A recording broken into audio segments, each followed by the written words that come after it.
All right, let's jump right in. Ready for a deep dive. Today we're looking at Bitcoin, personality, and the clash of monetary systems. And this article, well, it goes way beyond just cryptocurrency. It's like it connects how we think, who we are, with like the systems that shape our world. It really gets you thinking differently. Like Mm. right off the bat, the author critiques how big pharma influences doctors. Mhm. But it's bigger than just healthcare, you know? It's this idea of how systems, any system, can get kind of corrupted and what that does to us all. Yeah, and that actually ties into later on how the article talks about money and how that can corrupt too. The author seems to be saying, your self-worth isn't about your net worth. And here's the thing, it's not just personal values, right? This connects to much larger systems. For sure. And one thing the article brings up that I found really interesting is this whole idea of technology. Like it can be good or bad, right? You see it with things like social media, where people get so sucked in, they kind of lose touch with reality. But then you've got Bitcoin, which the author argues could actually help us break free from systems that aren't good for us.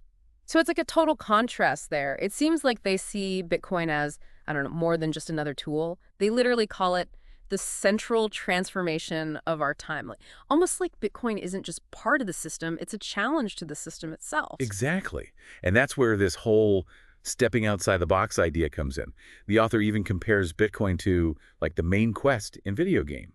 It's not just some side mission, it's the thing that changes the entire game. Okay, I can totally see how that analogy would speak to certain personality types. Which leads perfectly into the next part, this connection between Myers-Briggs and, how people feel about Bitcoin. The article mentions that INTJs and ENTJs, they're all over the Bitcoin community, but types like ISFJs and ESFJs, they're practically non-existent. Do you think maybe some personalities are just wired for this kind of like huge change? It's definitely something to think about. The article kind of suggests that folks who, love structure, established authority, they might instinctively resist something as disruptive as Bitcoin. But on the flip side, if you thrive on innovation, on shaking things up, then Bitcoin might just call to you naturally. And here's the wild part. This isn't just about what we like or dislike. It feeds into this larger clash between Bitcoin and like the whole financial system as we know it. And the article, it takes it even further, bringing in this Greek concept of tonos. Basically, it's the tension between opposites. They give all these examples, liberals versus conservatives, how muscles work, even the balance inside of stars. That's a lot. But how does tonos connect to Bitcoin specifically? Okay, think of it this way. Tonos, it suggests that we move forward, we progress, because of that push and pull between opposing forces. So the article applies this to Bitcoin and, well, regular money, fiat currency. These two systems, they represent totally different values, different ways of thinking about money, almost like two organisms, battling it out. It goes way beyond just a financial debate. We're talking a clash of ideologies. So instead of saying Bitcoin is transparent or fiat is centralized, the article is saying they embody completely different philosophies. That's pretty profound when you think about it. For sure. They describe Bitcoin as like representing transparency, decentralization, empowering the individual. Fiat currency, though, it's rooted in control, coercion, reliance on authority. And this isn't about, which system is more efficient or whatever. It's about what values we want shaping our world. It's like the article is pushing us to look beyond how money works and ask, what does our money say about us as a society? This is getting deep. Yeah, it definitely digs deeper than like your typical economic analysis. And it brings us back to each of us too. The article critiques this idea of trying to change a broken system from within. It's almost like if you want real change, you got to step outside the whole framework. Which makes me wonder, if we apply that to our own lives, what systems are we in that might not be serving us? Are we just, I don't know, spinning our wheels trying to fix something that's fundamentally broken? That's a powerful question. And the article goes on to explore what it's like psychologically to live in a fiat-based system. It argues that it creates a zero-sum mentality. And this connects back to that critique we talked about, how inflation eats away at our purchasing power, how wars a lot of times are driven by, money interests, and how the media can be used to manipulate how we see things. It paints a pretty bleak picture. It makes you wonder if there's a link between, like, how our money works now and some of the negative stuff in our society. Oh, the article definitely makes that link. Yeah. It contrasts those potential downsides of fiat with what Bitcoin could bring. Like it points out how Bitcoin could encourage us to think long-term, promote more voluntary exchange, and maybe even help us move away from this constant scarcity mindset that's so strong right now. Wow, there's a lot to unpack here, and honestly, we've only scratched the surface. Yeah. We've covered some really interesting stuff, from corrupted systems to this Tenos idea, and even that surprising link between, like, our personalities and how we feel about Bitcoin. And in the next part, we're going to dive even deeper into how these two monetary systems, how they shape how we see the world, our values, and ultimately our future. All right, welcome back to our deep dive into Bitcoin, personality, and the clash of monetary systems. We've already talked about how connected our money systems and personal values really are. Now, let's look at how that plays out in the real world. Yeah, I'm ready to get into some practical examples. In part one, we talked about how the article frames Bitcoin and fiat currency, not just as tools, but as ideologies, almost like competing organisms fighting for dominance. I'm curious to dig into that analogy a bit more. It's definitely a powerful way to think about what's at stake, right? The article argues that Bitcoin, with its focus on, decentralization and transparency, embodies a very different set of values compared to the fiat system, which relies on centralized control and often opaque decision-making. So it's not just the mechanics of how transactions happen, it's about the underlying philosophy driving these systems. Exactly. Take the concept of individual sovereignty, which the article highlights as core to the Bitcoin philosophy.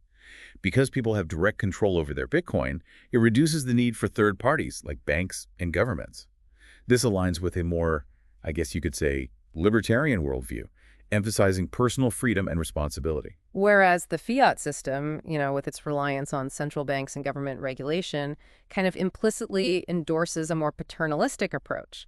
It assumes that individuals need guidance and control from a central authority. That's a key distinction the article makes.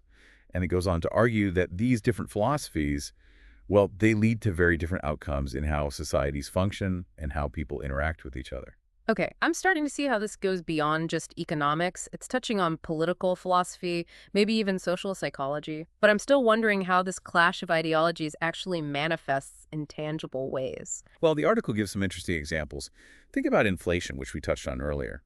In a fiat system, where central banks can just print money whenever they want, inflation becomes almost unavoidable, right? And this erodes the purchasing power of everyday people, especially those who rely on fixed incomes or savings. It's like a hidden tax we're all paying, but we don't always realize it's happening until it's too late. Exactly. And the article argues that this isn't just an economic thing. It has psychological implications, too. When the value of your money is constantly decreasing, it can make people feel anxious and uncertain about the future. It could also lead to more short-term thinking, right? If you know your savings will be worth less tomorrow, you're more likely to spend today, even if it's not the smartest financial move. You got it. And this feeds into that larger critique of fiat, that it encourages a culture of instant gratification and a live for today mentality. It's a sharp contrast to Bitcoin, which, because of its limited supply and decentralized nature, is often seen as deflationary, encouraging people to think more long-term. So you're saying that the very structure of Bitcoin encourages people to plan for the future instead of just reacting to what's happening right now. That's one of the main arguments the article makes. It even explores how this long-term thinking, fostered by Bitcoin, is evident in the whole hodling trend. People hold on to their Bitcoin as a store of value, resisting the urge to constantly trade and speculate, which is more common in the fiat world. That's really interesting. So instead of day trading and trying to time the market, hodlers are in it for the long haul, betting on Bitcoin's potential to gain value over time. Precisely. And this shift in mindset has wider implications too. The article suggests that a society with a more long-term outlook would be more inclined to invest in sustainable practices, prioritize things like education and innovation, and make choices that benefit future generations, not just focus on short-term gains. Okay, I can see how that connects back to the critique of the fiat system, encouraging short-term thinking and instant gratification. But isn't there a counter-argument that Bitcoin's volatility makes it risky for long-term investments? That's a fair point. Bitcoin's price has definitely been volatile in the past. However, the article suggests that as Bitcoin matures and more people use it, that volatility will likely decrease. So the argument is that over time, Bitcoin will become more stable, making it a better option for long-term savings and investment. That's the general idea. Of course, no one can predict the future for sure. But the article makes a strong case that Bitcoin's inherent properties position it well to play a role in a more sustainable and future-oriented economy.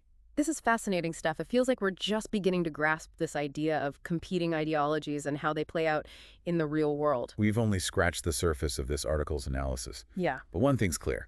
The clash between Bitcoin and the fiat system is about way more than just money. It's about worldviews, values, and ultimately, our vision for humanity's future. All right, so we're back for the final part of our deep dive into Bitcoin, personality, and the clash of monetary systems. We've looked at the philosophy, the psychology, the big picture stuff contrasting Bitcoin and the traditional financial world. Now, let's get down to the nuts and bolts. What makes Bitcoin tick, technically speaking? This is where it gets super interesting. One of the most fundamental differences is how Bitcoin is created. Unlike, regular money, fiat currency, which central banks can print endlessly, Bitcoin has a hard limit. Only 21 million coins will ever exist. Ah, so that built-in scarcity we talked about, it's actually baked right into the code. No government, no institution can manipulate it or inflate it away. Right. That inherent scarcity. It's like the foundation of Bitcoin's value. It's a finite resource, kind of like digital gold, which is totally different from fiat currencies, that can theoretically be printed forever. But hold on, if there's a limited supply, wouldn't that eventually mean only a handful of people end up owning most of the Bitcoin, leaving nothing for the rest of us? That's a common concern. But Bitcoin's designed to address that. For one thing, Bitcoin is divisible down to 8 decimal places, so you can own a tiny fraction of a coin. This means even if one Bitcoin costs like millions of dollars, you can still buy a small piece of it. It's like buying a sliver of a gold bar instead of the whole thing. Okay, so even if a single Bitcoin gets super expensive, people can still participate.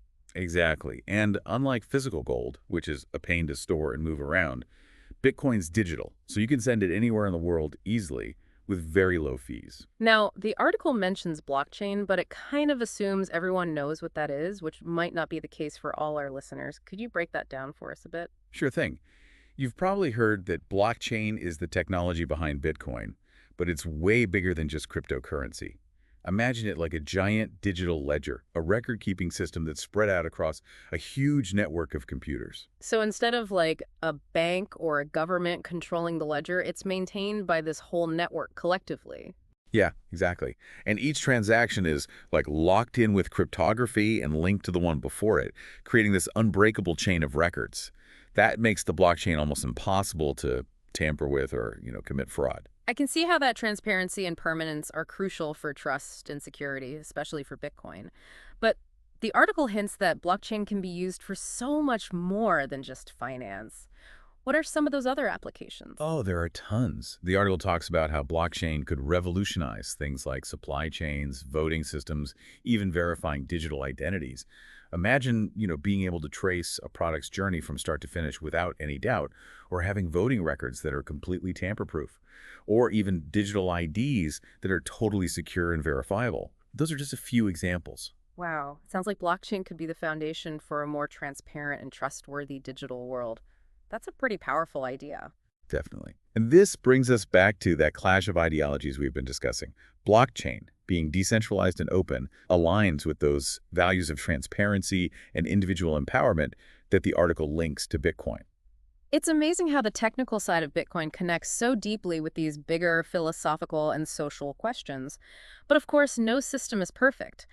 The article does mention concerns about Bitcoin's volatility, the energy used for mining, and the potential for, illegal activities. Those are valid concerns, and the Bitcoin community is working on solutions. For example, they're developing more energy-efficient mining methods and exploring ways to make transactions faster and cheaper. It's a constant process of evolution and improvement.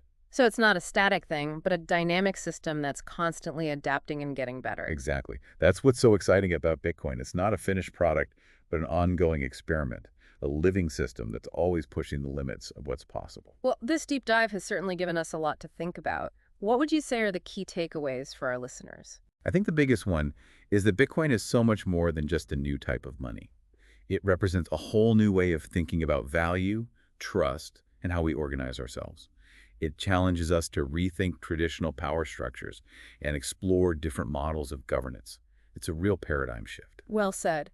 And I think it's important to remember that While Bitcoin might not be a magic bullet for every problem, it does offer a powerful framework for innovation and experimentation. It encourages us to question assumptions, explore new possibilities, and really think critically about the future we want to create. Absolutely. At the end of the day, this isn't just about Bitcoin. It's about engaging with those big questions about how technology shapes our lives, our values, and how society evolves. Thanks for joining us on this deep dive into Bitcoin, personality, and the clash of monetary systems. We hope you found it thought-provoking and that it's inspired you to keep learning about this fascinating world of Bitcoin and its potential impact on all of us.